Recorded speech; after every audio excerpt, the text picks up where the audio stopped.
Yo, what's up guys, my name is Severman and welcome back to another video on my channel. So today I will show you how to make an 80s/pop type of remix, but I've decided to start off this video a bit differently, as you might be able to tell, because I still have some other things to do before we start with the actual tutorial. And I'm currently working on 2 ghost productions that need to be done, and I also have to work on a few mixing mastering projects today.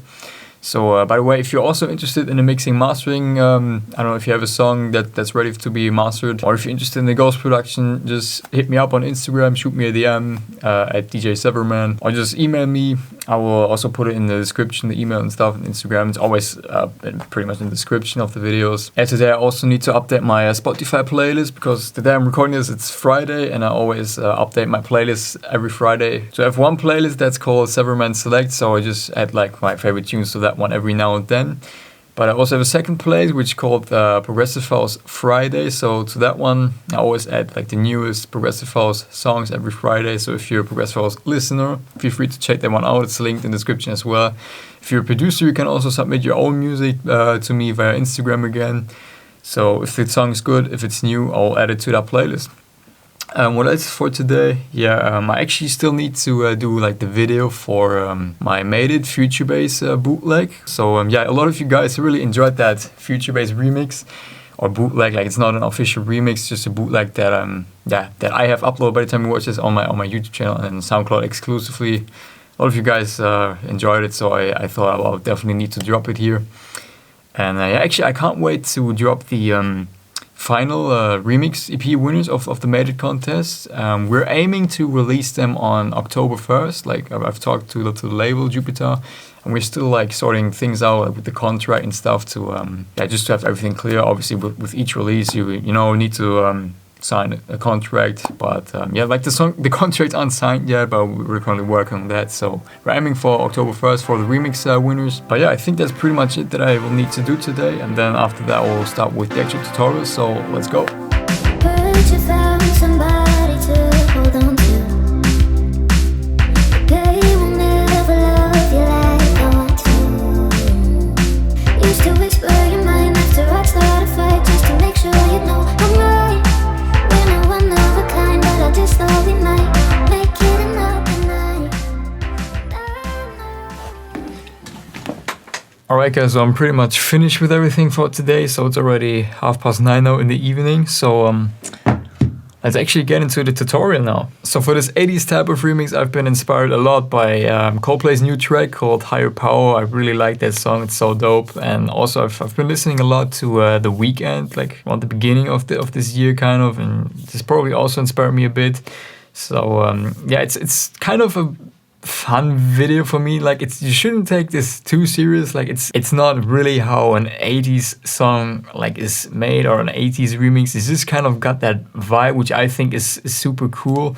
And also, as you can see, this one is super basic. It sounds very basic. Like, there's literally just a few sounds in here. It has like 18 tracks that I use, and like 5 synth or something. And also I pretty much did this one with like stock plugins only, like except for one Spire in here, but I just used like one bass preset. You could also do that in any other FS2 stock plugin. And like usually when you start a remix, you already have vocals, or you probably want to get vocals of a certain track. And a way you can do this is to just go onto YouTube and you just search for the vocal, like type the song and a cappella. If you can't find the vocal on YouTube, you can also try to filter it yourself by using Isotope RX plugin, I think. They have like a plugin where you can like isolate the vocals. If you don't have that one, there's a website called Lala, I think, something like lala.ai. So you can also try that one out. But if you have the vocals, just drag it into your DAW. So for this tutorial, I've used basically my own vocals just to not get any copyright issues or something. And the first thing you will want to do is crank the BPM, so you basically get this really upbeat, fast, BPM. Heard you found somebody to hold on to, but they will never love you like I want to. And just like that fast BPM, that already gives it so much like it's just such a cool vibe. I don't know. So next thing you want to do is come up with a really cool drum pattern. Heard you found somebody to hold on to.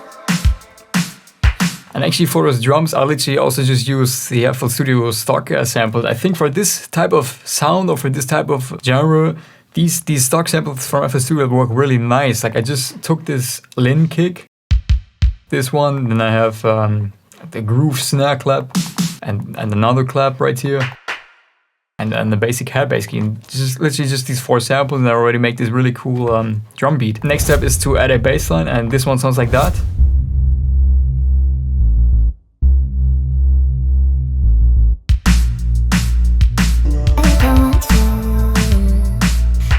So as you can see, I went for like 1 long sustained note and then like 3 short notes, and this really gives a kind of nice contrast because you have, you know, that long sustained note, but then you have this like short rhythmic part in the bass line, which is really cool, I think. So for the bass, I just use this Spire preset, but again, this is literally just a detuned saw with a filter on it, so you could also like just use the 3x oscillator for this one, to be honest. Then you basically come up with the chords. So obviously these are based on the bass line.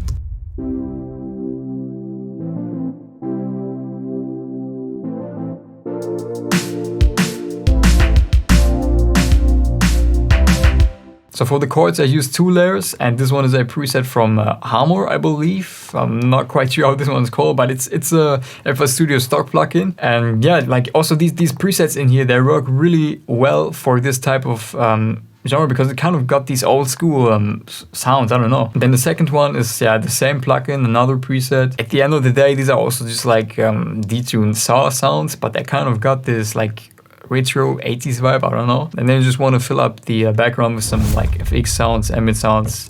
This one is an impact sound. Then I also added this vinyl crackling sound. This also gives it this sort of old school retro character, I think. It's very quiet, but it's still there. And then we have this Cashmere ambience guitar thing, which is being used a lot in like progressive house.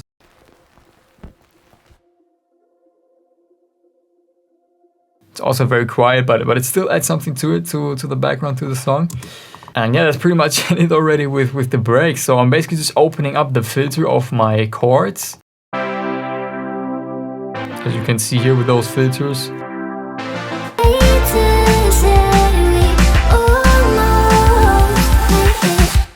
And then the drop. I'm basically transitioning into the drop, not only by using those filters, but also by adding like a short sweep to kind of, you know, just really transition smoothly into that drop. It really helps these kind of white noise sounds. Then I also added reverse sounds from the drop that I used. And as you can see, for the drop part, I added like 4 more different sounds, basically like samples. We have like a reverb clap, a crash, and then we have like a girl voiced sound and like another down with the white noise sound.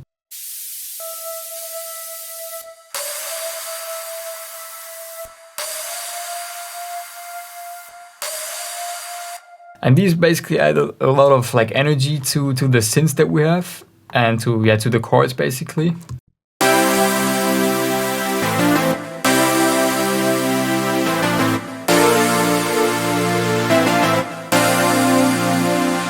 And that's then pretty much already it with this one. So as you can see, it's really super simple, but that's kind of what music production in general is about. I would definitely say less is more. So let's play everything together now.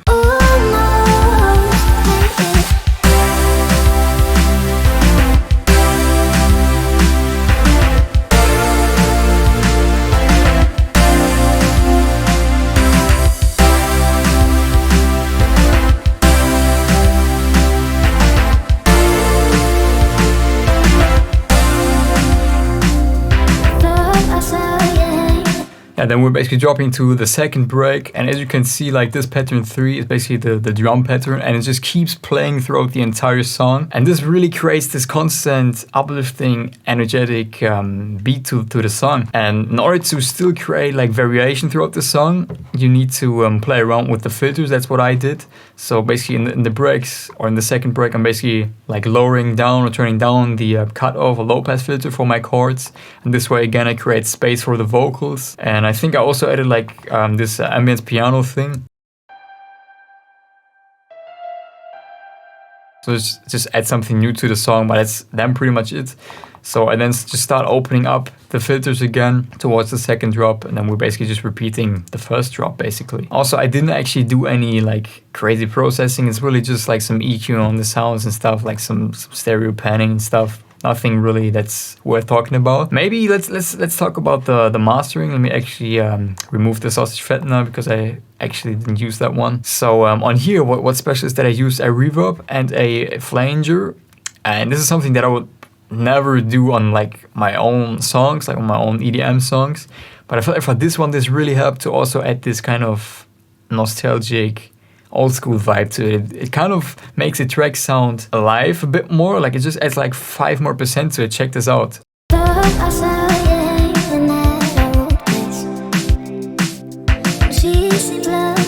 So yeah, actually also one more thing at the beginning in the first 8 bars, I added this EQ on the master, this one. So it's just like the radio preset, I think it's called. Yeah, radio preset. And this also kind of always helps to add like this old school sound to it, which is really cool. So yeah, let's actually now take a final listen to the entire song again.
So again, it does sound pretty basic, but I had a lot of fun making this one, and yeah, I just felt like maybe make a YouTube video. Also had a lot of fun recording the video right now. So yeah, I hope you enjoyed this video. Make sure to give it a thumbs up if you did so, comment with your feedback, subscribe if you haven't, and I hope to see you in the next video. Bye.